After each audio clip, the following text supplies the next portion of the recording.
January the 22nd, 2017. Guys, you're looking at an island that's just 41 kilometers west-northwest of Panguna, Papua New Guinea. The island is Orawa.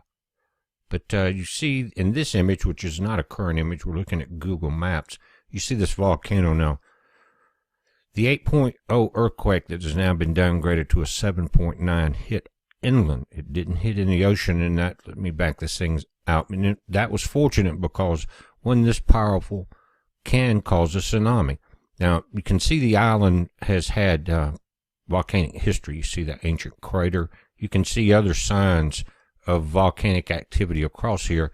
But this quake did ring the National Data Buoy Center. There's buoys going off all the way across the Pacific because of this.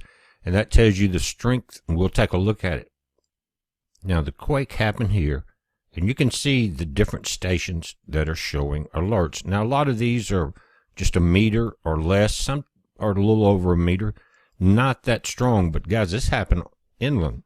So that tells you if you're getting this kind of shift, and that's what the diagram is showing here, it's roughly going from 3254 up to 3255 meters, guys. So it wasn't that big of a shift. If it had been offshore, I think the buoys would be picking this up, and it would probably be higher waves. Now, you can see all the way up into Alaska, the information is being picked up. We'll come around northwest of Australia. But again, this thing happened inland.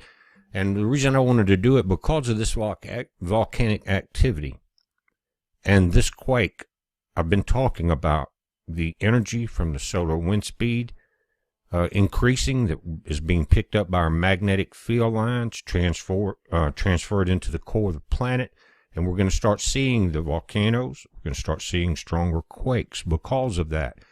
Now, again, we're looking at a kind of a strange situation because during solar minimum, the solar radiation is less. But because that solar stream generates the dynamo inside the core of our Earth that creates our magnetic shields, that our shields go down, so we absorb more what you would call galactic radiation, guys, or cosmic radiation.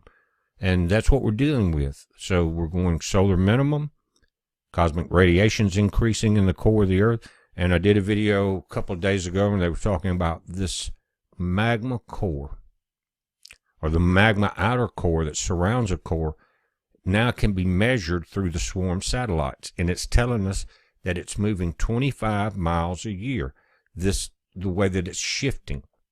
And that's strong, guys. That when you think about, when you look at the fault zones around this ring of fire, for example, you're talking about millimeters or inches a year in movement, not 25 miles. So that's a lot of torque. That's what we're dealing with. Now, a quick look at space weather. First, we've got a couple more sunspots coming around the sun. Yesterday, as they emerged, both of these were beta, and you've got two alphas. But check this out. Radiation clouds at aviation altitudes. As our shields get weaker, notice the solar wind stream is coming back down from over 600 kilometers per second. Very low density. Very low. All right.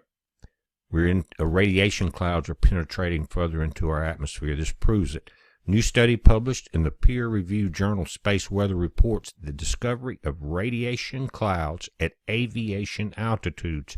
When airplanes fly through these clouds, dose rates of cosmic radiation normally absorbed by air travelers can double or more. Now, this is put together by Dr. Tony Phillips at spaceweather.com. He also helps out and has set up Space Weather Radio that we listen to incoming meteorites.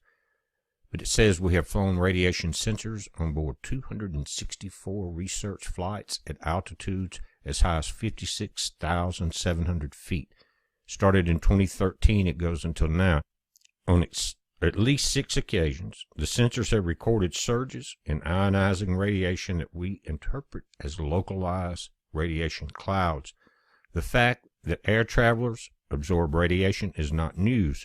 Researchers have long known that cosmic radiation crashing into Earth's atmosphere creates a spray of secondary particles such as neutrons, protons, electrons, X-ray, and gamma rays that penetrate aircraft. 100,000-mile frequent flyers absorb as much radiation as 20 chest X-rays, and even a single flight across the USA can expose a traveler to more radiation than a dental X-ray. Conventional wisdom says that the dose rate should vary smoothly with latitude and longitude and the height of the aircraft. Any changes as a plane navigates airspace should be gradual.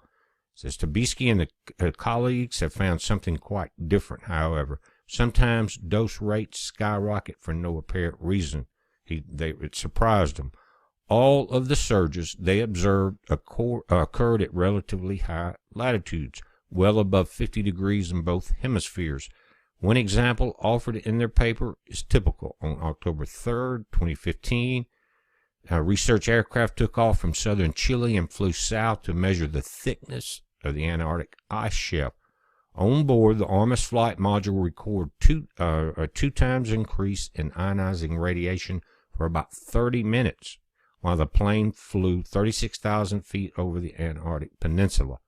Guys, think about that. That's where you have your field lines leaving the Earth that create our shield. It says no solar storm was in progress. The plane did not abruptly change direction or altitude. Nevertheless, the ambient radiation environment changed sharply. Similar episodes have occurred off the coast of Washington State. Now, this is one of the graphs from that flight and the study there over Antarctica, and it just shows as it comes in the spike in radiation, and the red area indicates where that cloud of radiation is.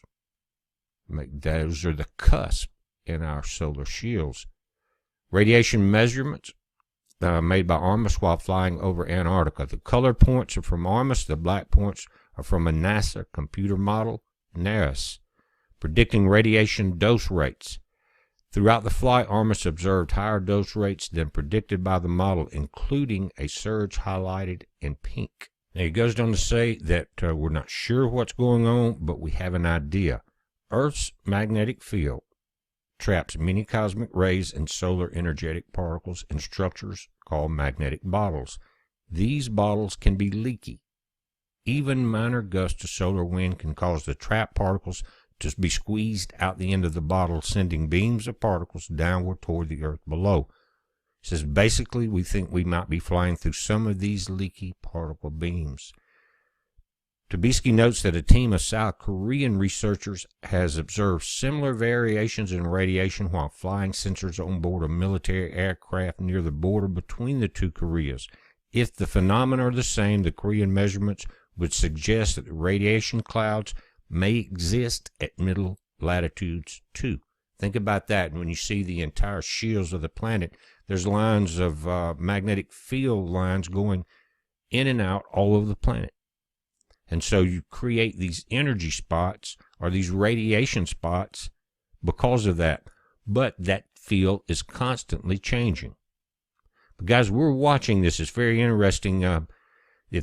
Every time we see a new study, the radiation is increasing. Gamma radiation last year by 12.5%. Think about that. In the charts, in a video last week, we had 3% raise in gamma radiation over a 10-day period. Let's take a quick look at the Solar Dynamics Observatory. Now, this is giving us Earth-facing images of the sun. The two sunspots that have been in the center are moving to the right, but we have two new ones. Now, these aren't strong flares, but you can see they're some of the first that we've seen in quite a few months. So we also have Comet Honda directly in front of these sunspots. That's amazing, isn't it? It's as if they sense the comet coming in. We've seen two coronal mass ejections. We've got now about 20 days to close approach to our planet. It will be February the 11th. So it's going to be interesting to see. We're going solar minimum, but when an external event happens, the sun will react. It's a heads up, guys. Be safe.